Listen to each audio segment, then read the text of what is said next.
This is happiness, to be everything at once. Be unblinded, be unlearned, be unbridled and unburned.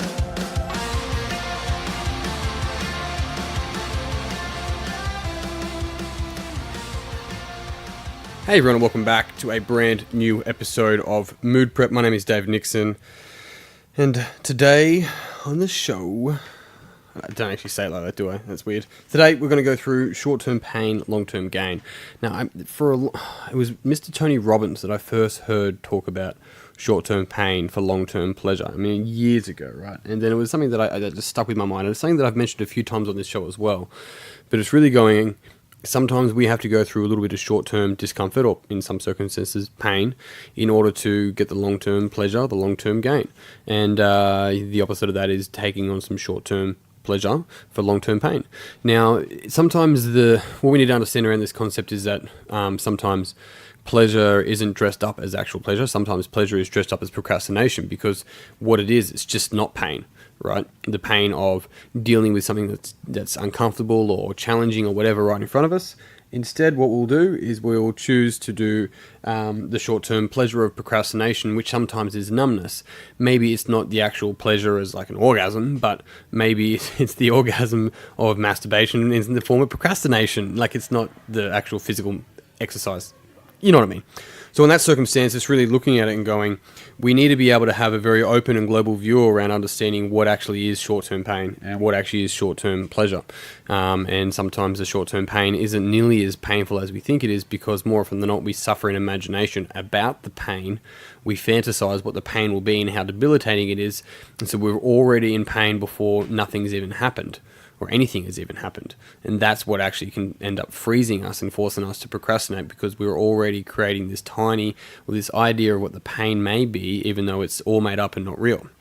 It's all in the head in some circumstances, but not always. So the other thing we can look at here is the whole idea of delayed gratification. Now, you often hear me talk about how the future is only reserved for those that can live in the present.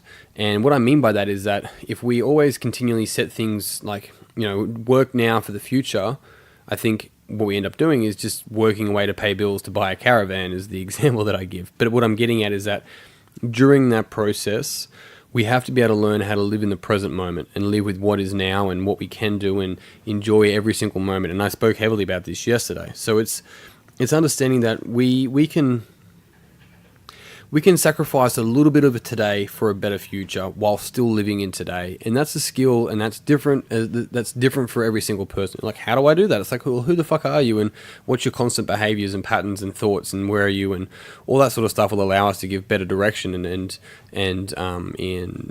points of performance, almost KPIs, if you want to call it that, in order to be able to do that. So it's important that we do sacrifice a bit of today for a better future, right? Otherwise, all we're doing is just becoming gluttonous and just constantly, fueling ourselves with instant gratification. And in some ways, a lot of us are doing that. In some areas, we don't do it. In some other areas, we don't. We see people that are just like constantly talking about all they do is eat healthy, and they can't understand, overweight people. But then what they do is that they go fill their mind with like mental junk food. They go binge on particular TV shows and listen to really fucking bad mumble rap. Yeah, I said it. Bad mumble rap. Mumble rap is bad. Anyway, and on top of that, the person that may be overweight is constantly learning and understanding psychological things and looking at spirituality. They're just not exercising and living up to the other person's values. It's like there's so many things going on in this circumstance. It's like we can only focus on ourselves and our own. So let's do that. Now, I want to tell you a couple of quotes and pull a couple of quotes apart from the book 12 Rules for Life. I think I've mentioned Peterson a couple of times recently. I read this earlier in the year, but the reason being is because on one of his chapters, which is Rule 7, pursue what is meaningful, not what is expedient, is heavily based around exactly what we're talking about today. But there's a couple of quotes there, that I want to pull apart a little bit and share with you, and I found quite interesting. And this is the first one. It's on page 164 under the title, The Delay of Gratification. He goes on to say at some point throughout that paragraph, beavers build dams. They do so because they are beavers, and beavers build dams. They don't think, yeah, but I'd rather be on a beach in Mexico with my girlfriend while they're doing it. And what does this mean to me? It's like, well, I sort of took note of it. I don't know why it stood out to me at the time, but thinking about it and sitting back and pulling it apart, it's like, well, they're doing what they're designed to do. They're not thinking about the outcome of the dam, so to speak. They're thinking about building the dam. There's like, this is what I was put on this earth to do for this reason, so I'm going to do it. And while I'm doing it, I'm going to focus on building the dam, right? And if we could think about doing this in each area, like each area of our life, it's like, well, I'm training. So while I'm training, I'm going to think about training. I'm not going to be somewhere else. I'm not going to do this and be like, yeah, I know, but fuck, I'd rather way be there. It's like, dude, it's your life. If you don't like your job, you're not a tree. You can move, you can change. And I think that's something that's really crucial and important to understand about that is that, if you're a beaver, build a fucking dam and build the best dam that you can. If you're a carpenter, then build a house and build the best fucking house you can. Focus on the holiday afterwards. Like that's fine. I think holidays are great, clearly. And it's not always just about building a lifestyle you don't need a holiday away from. It's like if you're building houses, you probably still need a fucking holiday. And why not? That's fine. Some people can have a laptop lifestyle and that's what they do. Great, cool. Different lifestyle, different values. Focus on you. And so in this circumstance, it's really about going, rather than just focusing on the outcome and just hoping that one day you'll hit the riches and then you can go onto a beach in Mexico with maybe your girlfriend. Does she really like you if you've hit the riches? Maybe it's your boyfriend. What I'm getting at there though is that like, what's the meaning behind that? What purpose is there? It's all instant gratification. It's mind-numbing. There's nothing of value in it. It's all like worthless. And, if we treat other people like that, then potentially we're just treating ourselves like that as well. So, really interesting. But I really quite did like that. It was so simple, but it allowed us to understand, allowed me to understand this idea of like, dude, if your job's to build a dam, then focus on building the fucking dam. Focus on the process, right? If your job's to build a business, focus on the process, not the outcome, Think macro, but act micro. Okay, I'm building a dam. What is it I need to do today? And when we can do that, it's like, all right, I'm building a different lifestyle. What can I do today? And when we ask those questions, we get better answers. So focus on the process.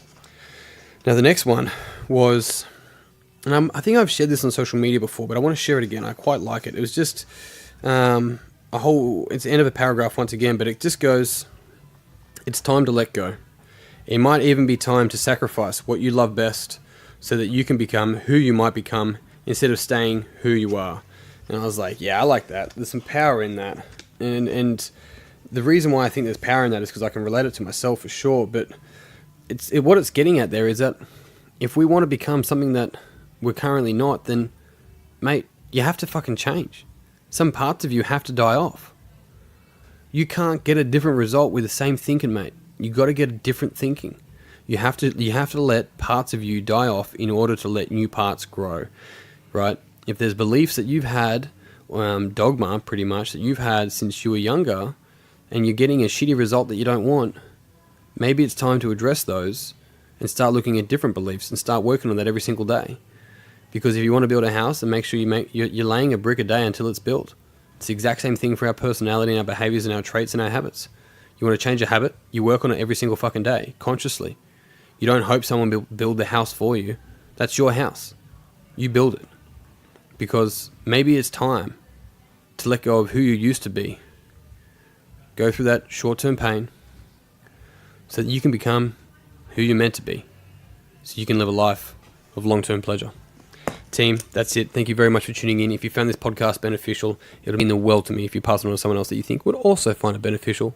Otherwise, as always, until next time, peace and pizza, kick today in the dick, slay the dragon. I'll see you soon. To be everything at